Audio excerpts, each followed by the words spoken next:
Welcome to the Getting Real with Hilary show, where ordinary heroes tell extraordinary stories during unique and never been heard before conversations with your host, Hilary Arno Burns.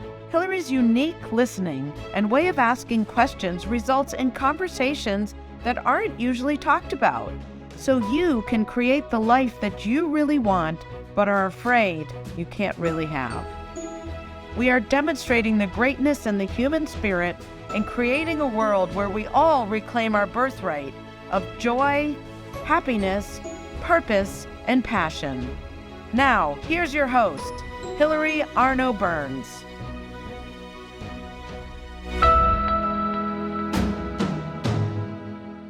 Welcome to the Getting Real with Hilary show. And today, I'm already crying. We have a very special guest.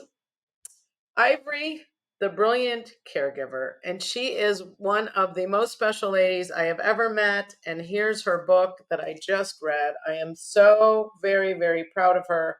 I believe this book can change caregiving in the country, in the world, and really make a difference for not only the caregivers, but for the people they take care of. So welcome, Ivory. How beautiful an introduction. Tears. I'm glad you're moved. That's what I want my book to do. I want it to move. I'm going to cry. I want it to move people, that they really get the difference caregivers make. Yeah. And your book was just so, it's filled with, just so people know, it's filled with anecdotes about the difference that Ivory made. She wasn't just there to get paid by the hour. She wasn't just there to feed them. She was there to have these people feel valued and Yes. have them still have a purpose and have them not feel like they were out to pasture and didn't matter. And it really, like with every story, I'm like, wow, this book is incredible. So just thank you for doing it. And Thank you beautifully for said. being you. Thank you for being that person that, when she saw someone despondent, she figured out a way to get them back to life. And it was just, ingenious and wonderful. And I hope that everyone who has a caregiver, if they can, is a caregiver or has a caregiver taking care of some of their loved ones, that they will grab this book, read it, and see how they can make such a difference in people's lives, Thank you. Beautifully said. Yeah. Okay. It's Now, actually, it's actually very easy. I created a principle in writing a book, and I call it, let me see if I remember what I call it. I think I call it coped or something. It's like the principle is be curious about the person you're taking care of, really curious. Be observant. I have to read you a short story before we leave of how observant I was and how it altered her and everyone around her.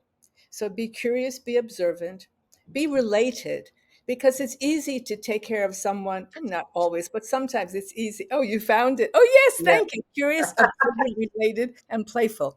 If you're related, the person senses that they matter, and all of us want to matter, and often that's missing. And the last part is be playful, not significant. We get very significant when we're taking care of another because we want them not to have pain, we want them to survive. But if we can bring play into it, all that other stuff disappears, and humor comes, and humor is healing, and laughing is healing.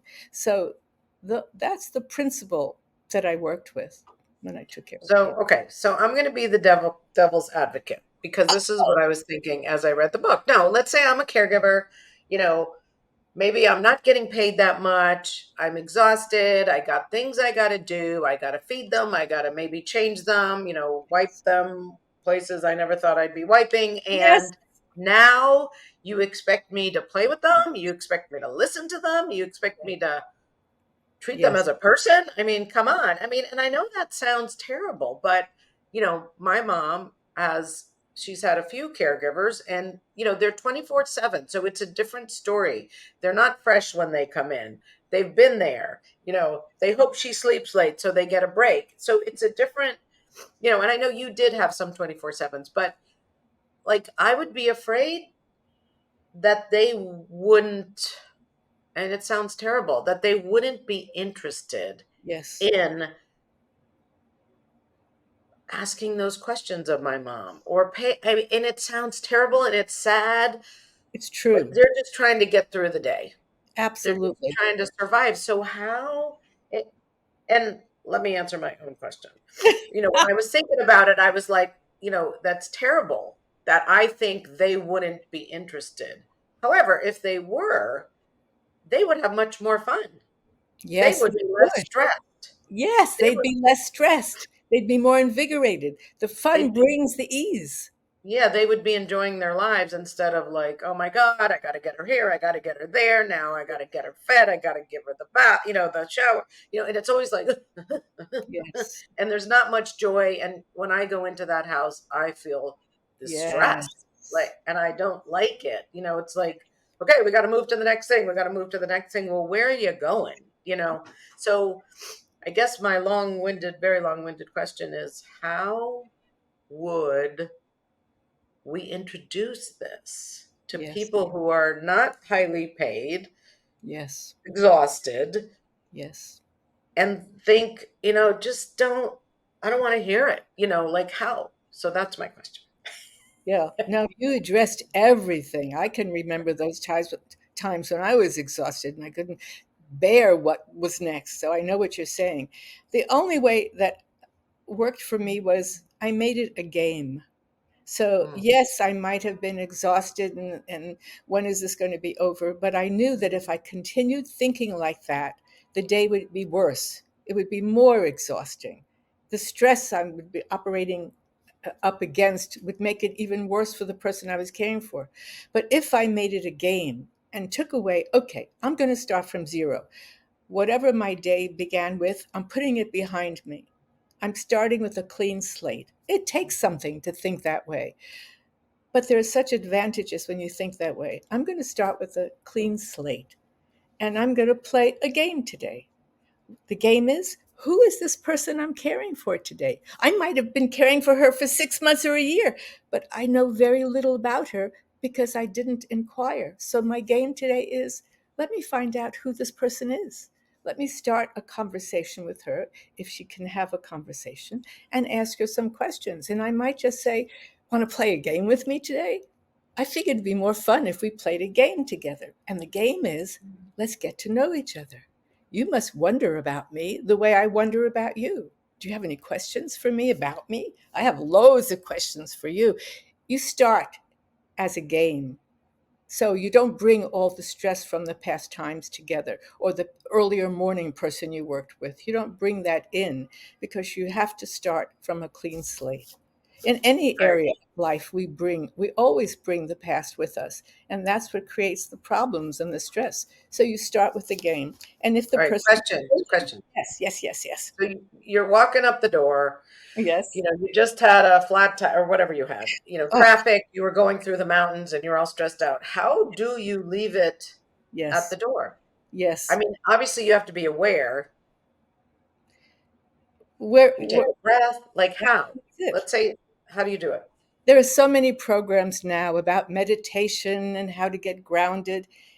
And sometimes we say, oh, another one of those programs, but they're valuable because they do teach us how to, in this very stressful time we're living, they teach us how to get grounded, how to calm down in the middle of all this chaos. And we have to do that. We have to take a moment, as you just did, take a deep breath. Just relax, feel the tension in your body. Oh my God, I've got tension in my neck. Let me just take a deep breath into there. I don't want to bring how I'm being now into that space and have more of it. So I've just got to imagine. I've got to imagine my favorite place is when I lived in Tiburon, was sitting right on the edge of the bay on a bench with a book. And whenever I'm stressed, I bring myself back to that bench in Tiburon, in the park, with the leaves of the trees blowing and the water down in front of me. And just that visual calms me down. And then I'm begun to be prepared for entering, don't know what. I could be entering craziness and upset, but at least I'm not bringing more of that into the situation. So, Hmm. yes, you do have to take a moment, get grounded. If you don't meditate, that's fine. Just breathe deeply and relax and notice where in your body you're holding tension and say, I'm relaxing. That's what it requires. Something as simple Beautiful. as No, that. that's beautiful. Okay. And the second question is when, let's say, you coming into me, let's say I'm your patient or whatever you call them, and you're saying, you want to play a game. I mean, was everyone like, all right, or like, who are you No, and why are you doing this to me? Like, were they open? Like, or did you have to grow on them? Because I would think it depends on their personality, right? yeah, not always. No, it's like, no, I just want to have breakfast. No, I just want to watch my program. Okay, you have to honor that. It's a no, but it doesn't mean you stop playing. You still continue to play. Okay, she wants to have her breakfast. So I serve her breakfast and then I say, oh, would you remind me, do you like your eggs fried, boiled, broiled, or sunny side up? That's the beginning of the inquiry of getting to know her. But I'm Mm, coming in almost like the back door. She might say, every morning I have them scrambled. And I say something like, oh my goodness, I'm getting older and my memory's not as good. Scrambled? I'm sorry. Now I remember scrambled. You bring in play. right. Any way you bring in play. You don't make things significant. And that's what we tend to do, is make so much of our lives significant, which creates the stress, the upsets. Yeah. And I know some of the, I mean, I don't think they'll watch this, but some of them, because we have my mom. So we've had like three, long term Yes, people, 2 years, 1 year, and 1 year. And, it's good long term. but some of them would take it personally or they'd be fighting with her Yes. and having, Oh, she says this, like complaining about my mother oh no. to me in Yes. front of her. Okay, you've addressed something very important.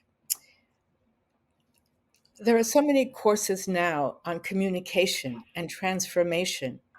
And I think if caregivers did some of these courses, they too would learn how to be with another person without taking it personally. So if they haven't done these courses, then everything becomes important and significant. And she said this, and they did that, and it, it gets out of hand. I'm so blessed that at the age of 15, I had the wisdom that there's got to be something more than I'm seeing. I'd read the paper and it's like, oh my God, so many wars, so many crimes. So I began inquiring, what does it take to have a good life? What does it take to have a peaceful life, a healthy life? And in that process, I began to learn how to be with others, how to be with myself. And so now when I'm with an elder, I understand them a lot, or can accept them. Much of it is accepting. I don't like how you're treating me. I don't like how you're talking to me, but I'm not going to fight with her or him. I'm not going to say, don't talk to me like that. I'm just going to notice that's their upset. They're going through stuff. That's how they're communicating. I have a board here, and whatever they're saying stops at the board, but I can still be with them because I'm not taking it personally. That's a big lesson to learn and to bring into your caregiving. If you don't think, if you don't take what's being said personally, it's so much easier to get through the day and be with that person because you're not upset, you're not angry, and you're not carrying it on. So you have to bring it to the family member and then upset the family member. It's an important key. Don't take anything anyone says to you personally, unless it's loving. If it's loving, that's a whole different situation. Of course, you welcome it. But if it's not loving, I hear her. She's upset, or she's hurting, or she's irritated, but it's not about me personally. I'm just the sounding board. And it's good to be the sounding board. You give them the freedom to express themselves. Sometimes the person is so hurting, they have to say something to someone. And I'm in front of them and I'm going to get it. But I don't absorb it, I don't take it on. I hear it. Does that help? It helps, but I don't know. I mean, it helps me, but I'm not the one I'm not the caregiver. Yeah. I'm just watching and I know, since we're talking about my mother, she asks a lot of questions. And because of her dementia, she asks the same question over and over Yeah. again. So I'm Yeah. sure it's not easy. No, it's not easy. And I'm not so, saying this is a breeze. yeah, It is a challenging job. And you can grow a lot from this job, learning to be with someone is challenging in the first place, but learning to be with someone who's dealing with dementia or illness or aging, it's a challenging position. And how I, as the caregiver, deal with it will make the world of a difference for how my health remains strong and I remain well. And I want to do more of this kind of work, and how the person in front of me can be quieter, more peaceful, more at ease rather than stressed. My job Yeah. is to bring ease. Yeah. Mm. Yeah. And I think, like for me, when I'm with my mother, obviously she's my mother, so you have that going on. But, Yes. when she asks the same question, like for Yeah. example, she doesn't remember where I live. So I Yes. sing my address to the tune of Three Blind Mice every time. Lovely. And she'll Lovely. laugh. Like Yes, I you used broke to say, away from this. yeah, so I get playful, and that's much better for me. It's much better for her. Yes. She Yes. likes music, and I got that more from, we'll sing. Like if we're driving, we'll sing around, we'll sing, and it's fun, and that's what I know. That's what you did in your book. If somebody liked, all different kinds of music, you would have it playing in the house, which made it a lively atmosphere again. So I think it's like, first you have to have, like when you said, when you get to the door, you have to have the presence of mind Yes. to bring play. You're almost stepping out of your own self and your reactions and your, mourning and all that, and stepping into play. And you said ease, which I think can change the whole dynamic. And I Absolutely. wish, these people, and I'm not complaining about them. I give them a lot of credit. The ones I've only seen, the ones that we've had, um, that they would have a more of a sense of humor. Well, a lot of Instead of getting the job done, which makes yes. my mother this thing instead of a Yeah, human exactly. who is a very, very accomplished person. But instead, she's treated like a bad girl, and Yes. didn't finish your play, whatever. Like she's treated like she's this bad girl, and it breaks my heart because I know Mm. who she is.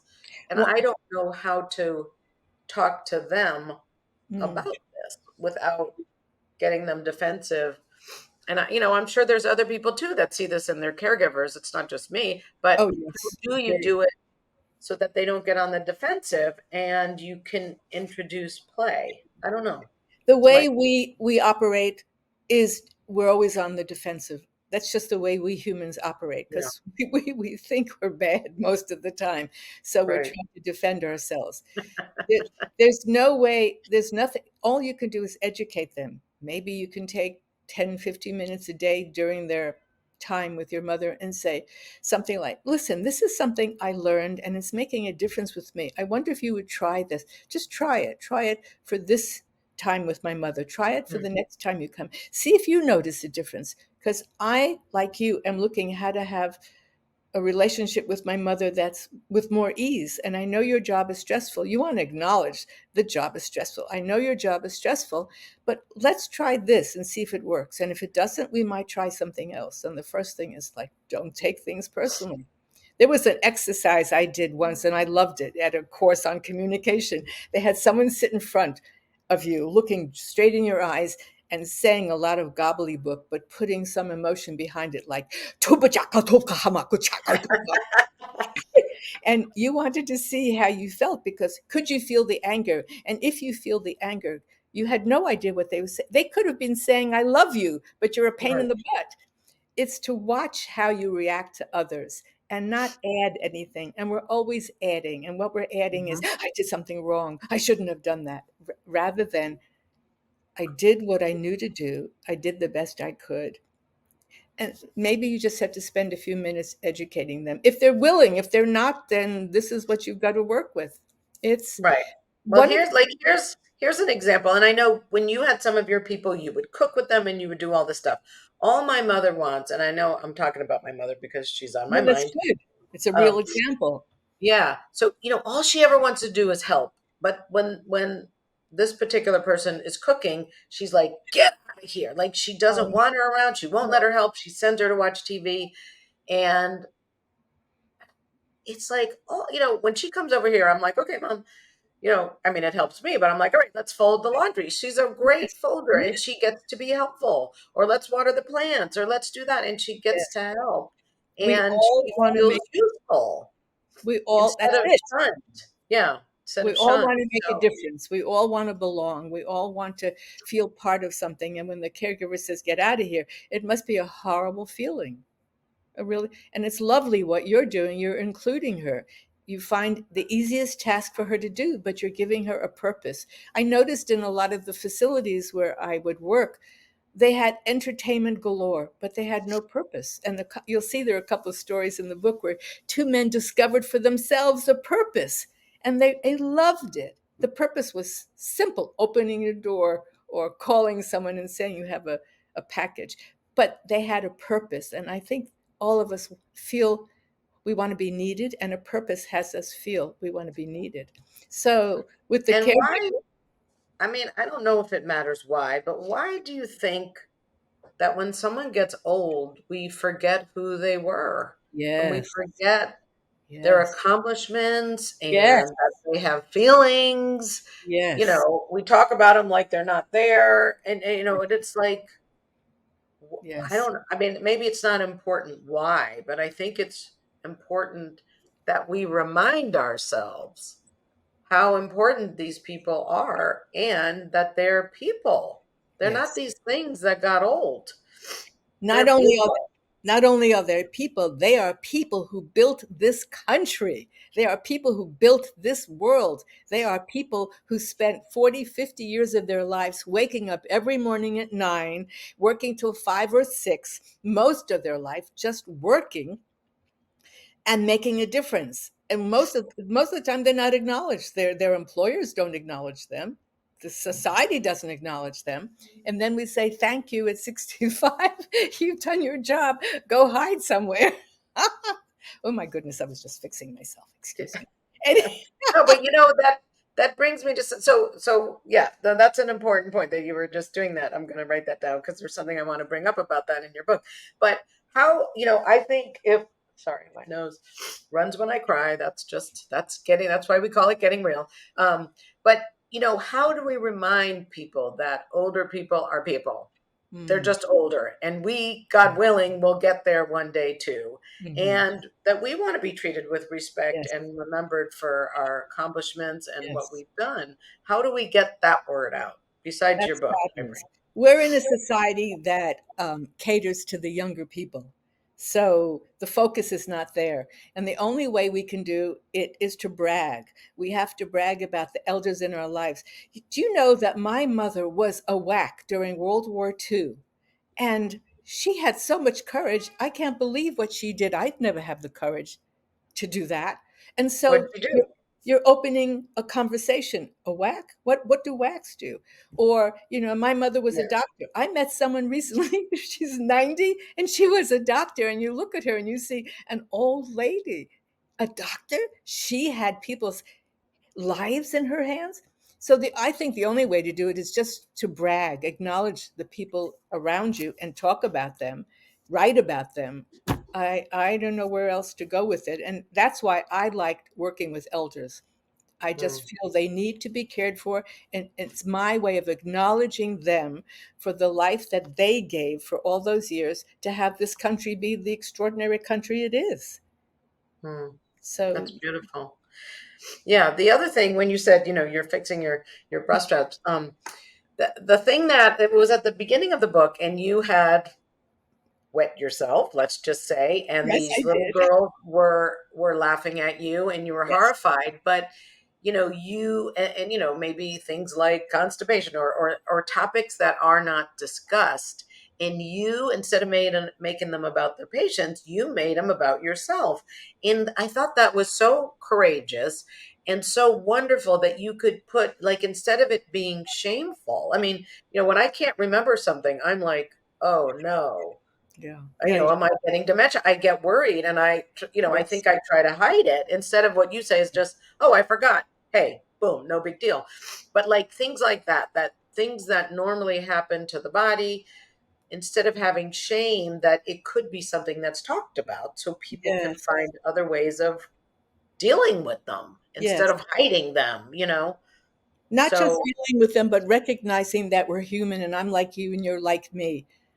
This, it's like that's what's so. And the other, I just told the story yesterday, and the person was surprised I told the story, but it seemed to me very natural. I was coming home from being away the whole day, didn't have a chance to go to the bathroom, and most of us know that as we get older, the muscles down below are not as strong. And so we have to do the Kegel exercises or there are consequences. Well, I haven't been doing Kegel recently.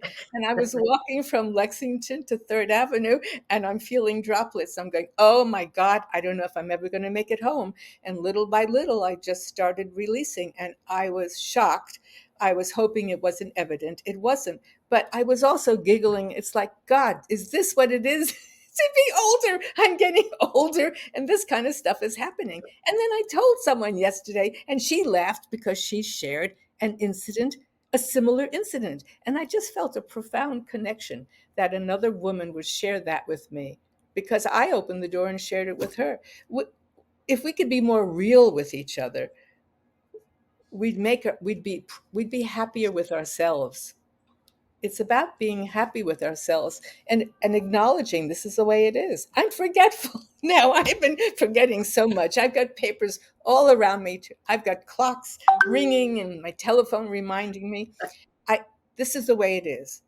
Maybe I'm taking supplements that will help, but if it doesn't help, this is the way it is. And I've had to ask a lot of people in my life. I'm noticing I'm forgetting. I'm doing the best I can to remind myself. And I might forget. Please don't make me wrong. Just say, you forgot our appointment.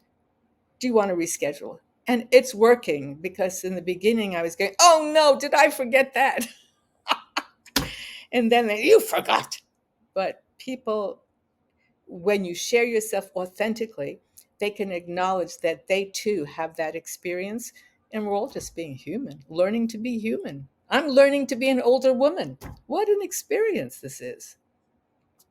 now that's great because I think when we hide it, then we feel like we're bad, then we feel Yes, like we screwed up, and it's this whole yes, drama and this whole stressful thing on our yes, body that isn't necessary if we can just say, hey, I know if I sneeze since I had kids, I gotta cross I gotta cross yes, my legs. yes, And I'm yes, just like, oh my God, cross my yes, legs. And then I'm like, whew, made it. Okay, yes, good. So I made it a joke because if I don't cross my legs, I know what's going to happen, yes, and it's kind of like when you have menopause and all of a sudden you're like, that's why you have to wear layers because you're taking them off as soon as you get a hot flash. You know, I think that's more in the mainstream now. We don't have to hide that as much as yes, probably, when my mother was young. I don't think she would have talked about it. She would have no, just acted poised, been yes. sweating, and not say a word. Even the advertisements are allowing more of this to be visible. There are advertisements for women wearing these panties with liners, and they look gorgeous. They stand like they're modeling a gorgeous dress, Yeah, and you're modeling panty liners. It's amazing. I love the yeah, names they give them, though. Poise. right. Yeah, yeah. But Yeah. we're being more in the open about these things. And I think that's really helpful, because I think people feel ashamed, Yes, and then they're going to hide it, and yes, then they're not going to get help for it because they don't want to tell anyone. right. And I think, getting real, as you say, is about acknowledging Sure. it. And once you share, I know, once you share, you get freedom Exactly. because you're no longer hiding it because that takes a lot of energy, you Yes. know? Yeah. So I do want to add something. I talked about bringing play, but it's not always easy. I don't want to have you think that I had an easy time for was it 25, 30 years. A lot of it was demanding, but I learned to be with it. I learned to play with it. I learned to bring a way of being that had it easier for me. So I just thought I'd add that. And Hilary, Thank you. you disappeared. I Oh, wanted you're them to back. be able to see your plants and how lovely you had it all set up, but now we are so close up that they don't get to see it. So anyway.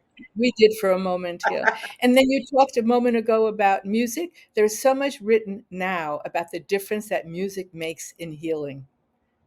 So you want to find out the kind of music that the person you're with enjoys and have that in the background. You can ask them what they enjoy. Sometimes they just want quiet, but music is healing. And there are several stories in the book where I was so surprised.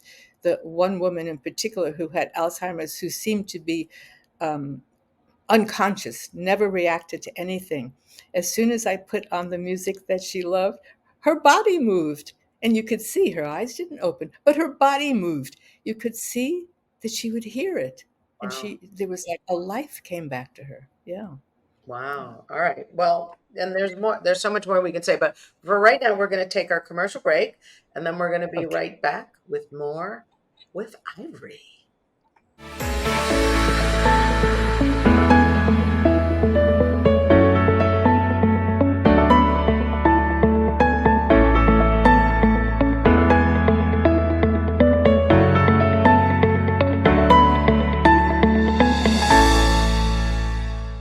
Has social emotional learning become just one more thing on your teachers' plates?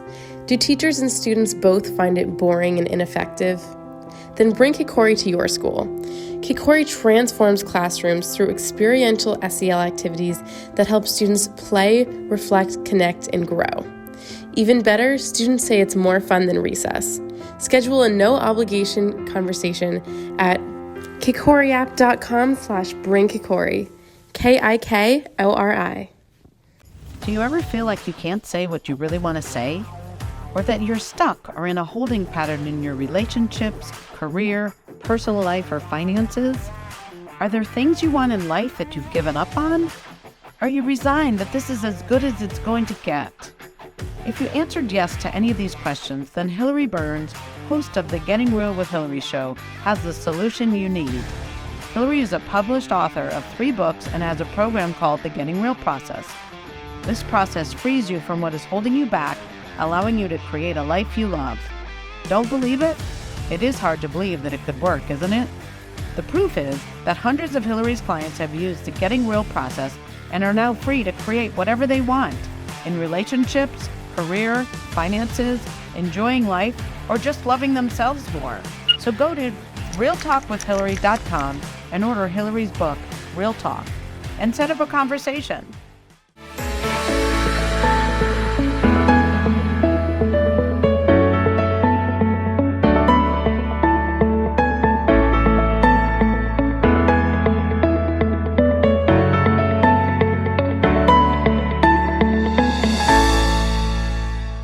Thank you as always. Well, welcome back to the Getting Real with Hilary show. And as always, thank you to Kikori app.com. I'm not even sure if I'm saying it right or if they changed it, but Kikori is a way to bring experiential social emotional learning to your schools, to your teams, to your businesses. And what that does is create connection, creates people being social, and really creates what we're talking about with Ivory today is knowing people and being able to be yourself and not having that shame and not feeling separate. That's what Ivory brings to her caregivers.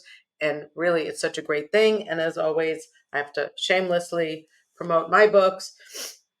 Your Bullshit is Your Blessing. If you ever have felt that there's something wrong with you and you've been trying to fix yourself, this one's for you. That's called Your Bullshit is Your Blessing. This one, Real Talk, again, like we're talking about, if you have shame and you don't want to tell anyone, find this book that's called The Getting Real Process, and you will get free by being able to talk and call me if you're afraid. I was there. I certainly understand, and I don't judge. You can reach me, Hilary, at gettingrealwithhilary.com with 1 L, and I'm happy to talk to you. It's my favorite thing to do. And then this is my memoir, The Second Piece of French Toast. If you're stuck in a marriage and you don't know what happened to your life, or you just want some inspiration or a really good story, you can get this one, The Second Piece of French Toast, and you can find them all on Amazon, along with Ivory's book. And here she is, and we'll both hold it up. The Brilliant Caregiver by Ivory. Notice the two different colors. Amazon made a boo-boo. So Oh, we've got a gray, really? a beige one, and a pink one. Interesting. See, But I think this is yeah. brown, but okay. I guess it does look pink on here. Interesting. The thing about the book is they're very, very short stories, a page and a half. So you could flip it open like this and already read something that'll make a difference. You don't have to sit for hours and read. Right. And each story, yeah, is one you could just read one page before bed and you will go to bed feeling happy and delighted. Um, I'm wondering if I can read a one-page sure, story and show you the sure. impact All right, I'm that. going to take Oh, myself good. out so we can see your plants and I'll come back when you're done. Take it away, Ivory. Thank you. This is called Mrs. Cooking. Mrs. Cooking, in her 80s, spent her days watching television all day and got excited when cooking shows came on. She'd say to me, so engrossed, interrupting me when I wanted to say something to her. We'll talk after the show. I noticed how important those shows were to her and how much she liked to cook and discover new recipes. Recuperating from having an operation, she had plenty of time to catch up on the latest TV shows and was spending her entire days mesmerized, even eating meals in front of the television. Looking for a way to get her more active, I suggested we go grocery shopping and prepare lunch together a few times a week. It worked. She enthusiastically looked forward to doing that. Then, one day at the supermarket, on the bulletin board was an advertisement. A local Italian restaurant was offering cooking classes. I thought this just might be the next incentive to get Mrs. Cooking out of the house and away from the long days in front of the television. Little did I realize how passionate she was about cooking, and when I suggested she take the class, she jumped at the opportunity and enrolled eagerly. That was only the beginning. One day, after I picked her up from the class, she said to me, "You know what? I've been thinking, what if I had my own cooking show?" What a difference from watching television all day long to wanting her own cooking show. Life was returning. Astonished and delighted, I thought it a unique idea that would definitely have her more engaged and suggested, let's mull this over after you've watched your 3 o'clock show. Mrs. Cooking never did have her own show. After we talked about all she'd have to do to launch it, she felt it was much too work for her. But instead, she began to advertise in her church community and became known as the church caterer, preparing delectable Italian dishes for all their upcoming social events, getting lots of help from the community, and teaching the young ones how to cook. Her future became a chef rather than a couch potato. Thank you for listening. So I'm bringing that up because it was the fact that I observed the principal observing and noticing what was important to her. Cooking was important, food was important. And because I noticed that, then I noticed the sign for the cooking class, which she took. And then we had the conversation about where to go with it. And her whole way of being changed, and she became alive and vibrant. 80's not old, but for some people it is. And because they have no purpose or nothing to do. And many of my clients initially began by watching television all day long. That's all they saw in front of them until something else was presented. So this was very exciting to Yeah. watch her And blossom like that. and the book has so many stories like that. I think the ones where they loved walking, but then all of a sudden they got afraid to walk. And it Yes. wasn't what you thought, or it wasn't what their kids thought. And by Ivory, by being the caring detective, she found out what it was, right? Do you want to tell them? Do I remember? No. All right, I'll tell them. So for one Which guy, story was it? well, you thought, Wait. Was that the one where she was going to go pee pee? yeah, well, it was the man. Yeah. I Okay. think a lot Oh, of them, it's not that they did fall, but then they're afraid that they won't be able to find the bathroom, especially after that's right. COVID, when they stopped letting Yeah. you use them. And, then they Yes. become couch potatoes and they're afraid to move. So Ivory was really brilliant, the brilliant caregiver, at asking them questions and digging deeper beyond the surface to really find out what was going on. And that was just, as you say, brilliant. So thank you for Mm. teaching us all that, because it's not always what we think. Most of the Yes. time it's not. Right? Really. Yeah. Yes. Right. Thank Now, you. Thank one of my favorite stories, if I can say, and I know you have a whole past that we never got to, but was one of the gentlemen who she was introduced to right by his daughter, right? Oh, yes. Yes. And Yes. she ended up gardening with him and taking care of him. And then he asked her to move in. And guess what? Then they got married. So at what age? At 60, you got married, right? And it was just such a beautiful, beautiful story. And she didn't tell us what happened at the end, but anyway, I guess obviously he passed away and then you came back here. He did. Yeah, He did. yeah. Yes. That was painful. I didn't expect that to happen. I mean, I know we all go, but I felt he was still young at 91. Because he was so vibrant. He was so intelligent and just generous and laughed a lot. And just, it's a surprise. Yeah. Oh. But mm, So yeah, so your background, Ivory, you worked at a law firm for all those years, and then at some point they asked you to retire, I guess, and that's where I came down with carpal tunnel and I couldn't type anymore. right. And the biggest part of a secretary's life, even a legal secretary, is typing and typing fast and getting all these briefs done. And I couldn't do that anymore. And it just altered my life completely. That's all I knew to do. Right. And then, so you were looking at, I think it was a sales job. And then the woman, you had said, I had never done this. And then the woman said, well, I mean, that was, she said, well, I need someone to take care of what her mother, I think, or her father. And that's how you got into Mother, caregiving. that was That was amazing, yeah, right? Who knew? propitious. Yeah, no. She said, I need a caregiver. I haven't found one. Would you take care of my mother until I find a caregiver? And I said, I've never done this before. And she said, it's like babysitting. So she made it sound easy. What she didn't tell me is her mother was depressed, wasn't getting out of bed. And so, because I needed a place to live, I'd been house sitting, I'd been eating in soup kitchens. When I left the law firm, and that salary and the job, everything changed. I moved out of a beautiful home. Anyway, um, she was offering me a stipend, a beautiful house, because she had to rent a house near hers where her mother could live. Um, so if I thought, okay, I'll do this until we find the caregiver for her mother, and then I'll just do what's next. I'll find the next job I can take.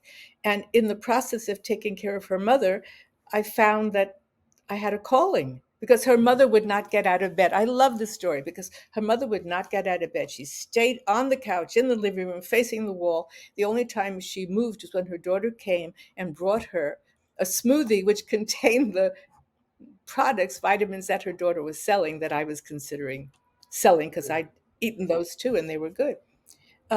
So I began to ask her daughter questions. Tell me about your mother. There's the curiosity. And I learned that one of her favorite things to do was to watch Bob Barker and a quiz show. And she loved Bob Barker. And every day, no matter what, at 11 o'clock, she was in front of that TV. So I asked her daughter to buy us a little TV, which I put right next to the couch. And at 11 o'clock in the morning, I put it on, and she heard the voice of Bob Barker, and she moved toward the TV. And every day at 11 o'clock, I had Bob Barker and the quiz show on. And she came back to life. She moved closer to the TV. She began paying attention. And then her daughter, who was about to give birth, I suggested that she bring the baby over so that her mother could hold the baby while she was watching Bob Barker. And that was the key. She was so proud to be a grandmother and enjoying herself with Bob Barker. She just came back to life. And that was the beginning of her getting up and being more normal. And it took about a year, but then she she looked beautiful. I have before and after pictures. She put on weight. She was happy again because she was mourning, and the baby diverted her perhaps from the mourning. So her Yeah. husband had died? Is that what happened? Oh, yeah. Well, it's in the book. Yeah. Yeah, 45 years of marriage, her husband had died, and she went into a depressed state. Yeah, and just didn't want to participate anymore. And then Bob Barker, the quiz show, and the baby brought her back to life. And So if I hadn't asked those questions, I wouldn't have known, and I don't know where she would be. Yeah. It made my work more enjoyable as well. As you called me detective, I am inquisitive and I like being a detective. It's exploring what's possible. yeah. It's an interesting game to play. Yeah. Well, Yeah. yeah. And so by accident, you found your calling, and look what a Yeah. difference you Oh, made for all those people, you know? You didn't just let her lie there. So that's incredible. yeah. So thank you. So after that year, I went to senior centers to look on the bulletin board to see if anyone was looking for help. And I don't remember how I got my next position, but it was most of the time was word of mouth. And so I continued doing that, a live-in caregiver. So so obviously when you were at the law firm and then and then you had no job, and then, I mean, you were eating at soup. I mean, that must have been a shock to your system to go from, being a secretary and then all of a sudden nothing, A good right? income, especially. What? What'd you A say? good income. Yeah. Secretaries, legal secretaries have a good income. Well, that Yep. must have been a Yep. rude awakening, but I think it's very inspiring for other people who may have that kind of shock to go from a very good income to, oh my God, what am I going to do? And not go down the tubes, with self-doubt and worry. I know I was young, but one of the firms I worked for down on Wall Street went bankrupt one day. And I remember it was like I had amnesia about any value I ever had. Couldn't remember Mm, anything I could do. I mean, it really was terrifying. And, eventually did get rehired by them, and I did move on, but I remember it was like the bottom fell out.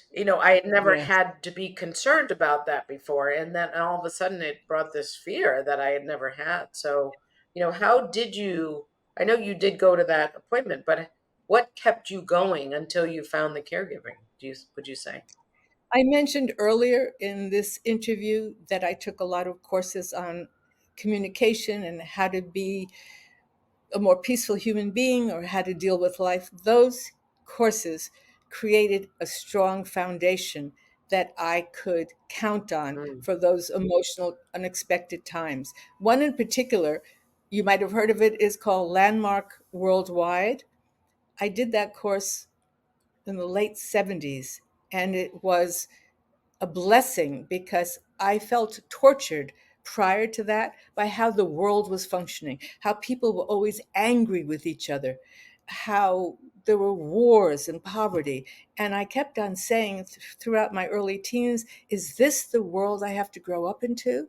Is this what I'm going to experience for the rest of my life? And the only fresh breath I could get is when I did those courses, or you read books on philosophy, and philosophy tells you how to be with life in another way. Most of us are just raised by what our parents know, what their parents knew.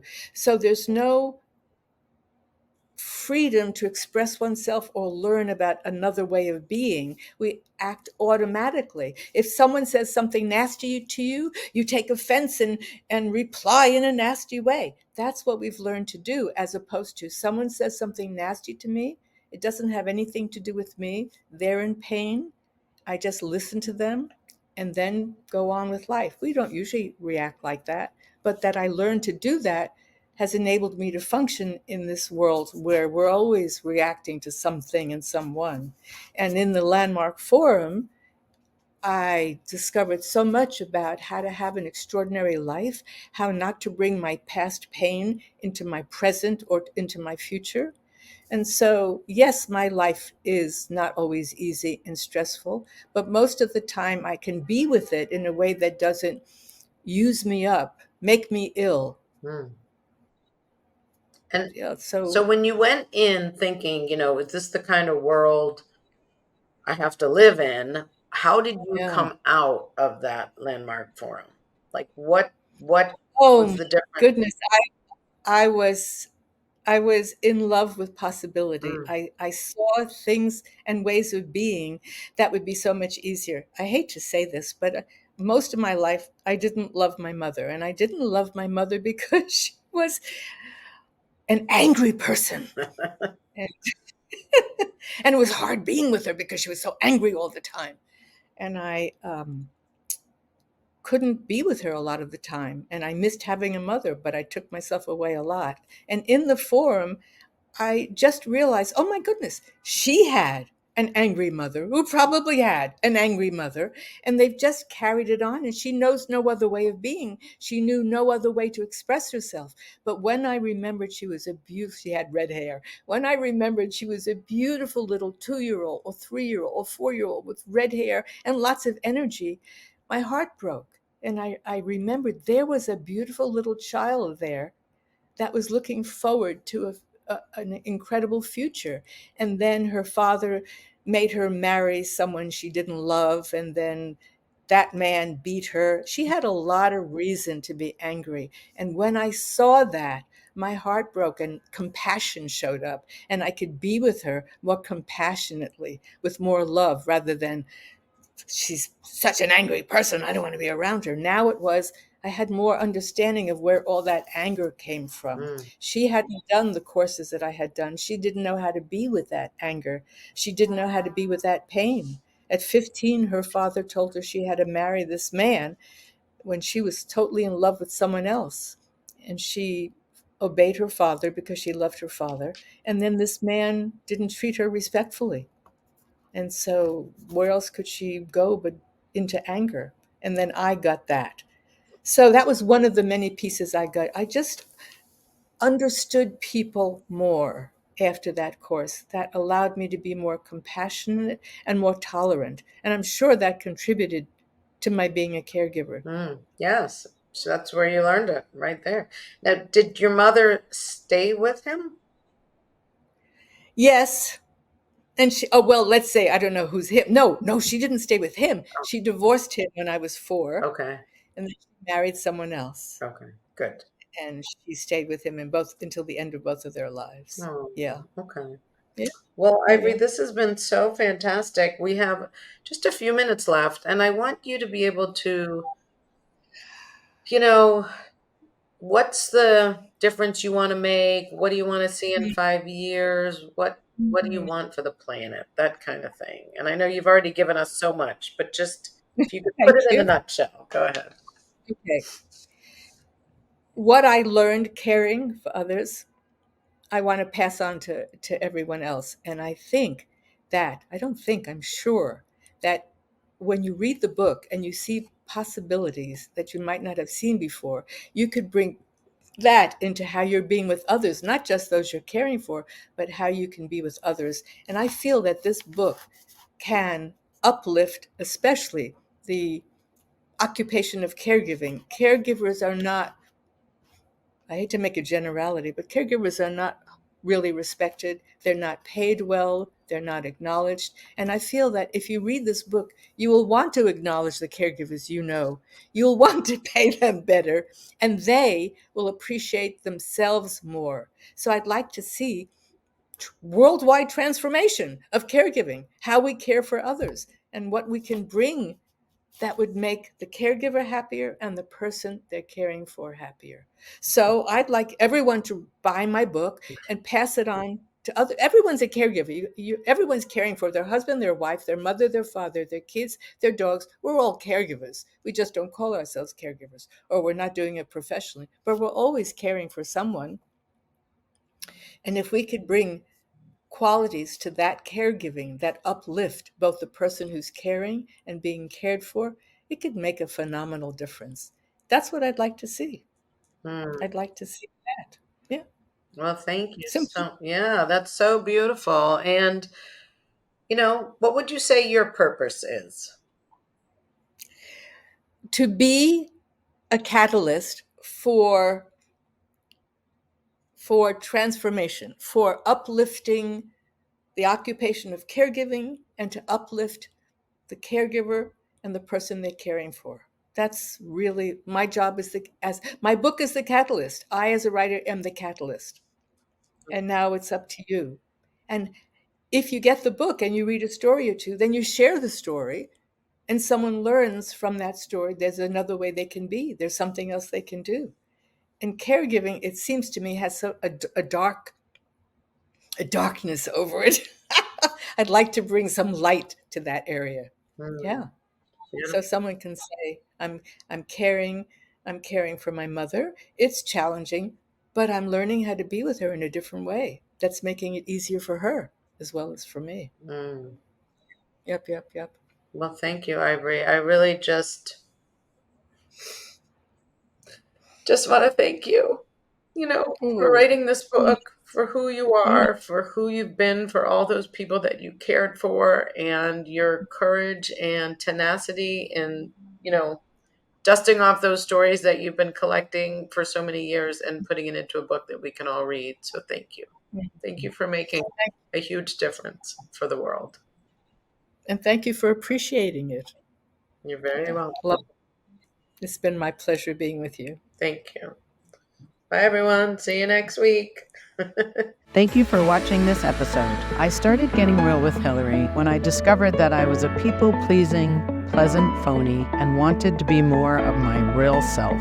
We can grow together if you will like the show, subscribe to my channel, and share this episode with your friends and family so that we can have a world that's more real.